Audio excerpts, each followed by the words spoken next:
A disheartening reality in 2017, and President Trump summed it up in a tweet.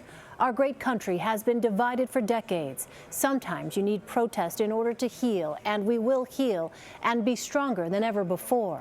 Those words came Saturday, the same day an estimated 40,000 counter-protesters marched through Boston in response to a right-wing free speech rally. It was a week after deadly clashes erupted at a white supremacist rally in Charlottesville, Virginia, over the removal of a statue of Confederate General Robert E. Lee.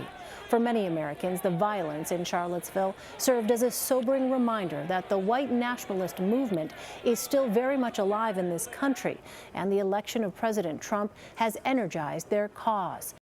Tony Dokoupil was at the rally in Boston over the weekend. He also met with a self-proclaimed white nationalist who helped organize the Unite the Right rally in Charlottesville. No Trump, no KKK, no fascist USA, no Trump. No KKK, no fascist USA, no Trump. Tony, you were in Boston. You spoke to some quote-unquote Antifa members. First of all, what is the Antifa movement, and what is it that those members had to say to you? It's a disorganized collective of people who oppose fascism, authoritarianism, white supremacy, white nationalism, and they do it through violence and intimidation. And they put themselves on a higher moral plane because they feel like, look, we sent people overseas to fight the Nazis in World War II, we're going to fight them here. It was really fascinating to see in your piece, Tony, this conversation that you had with a white nationalist by the name of Matthew Heimbach. And one of the things he talked about was political aspirations, encouraging white nationalists to run for the school board, to run for local office. We care about economic, social, and political justice. Race is part of our platform. We do not shy away from race. Matt Heimbach is a person who identifies as pro-white. He's a white nationalist. He says he's not a white supremacist because what he wants is a white ethno-state.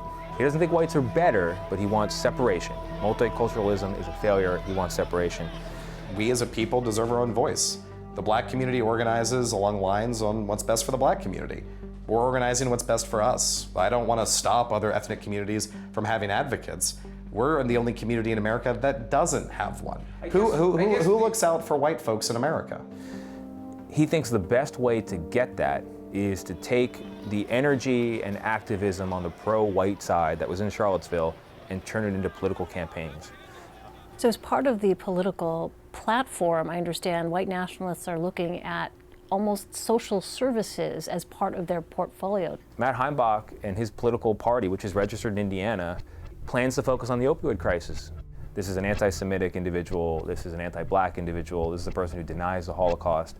The ideology is very neatly aligned with old-fashioned white supremacy, but it's repackaged as simple white identity politics. We have to look out for our own. That's their message, and they're targeting the opioid crisis because they think that is an area where their community needs help and will take it from whatever quarter. So what's the feeling about President Trump? I mean, how does he fit into these political aspirations? President Trump is in office in large part because of his success with white voters, and in particular white working class voters.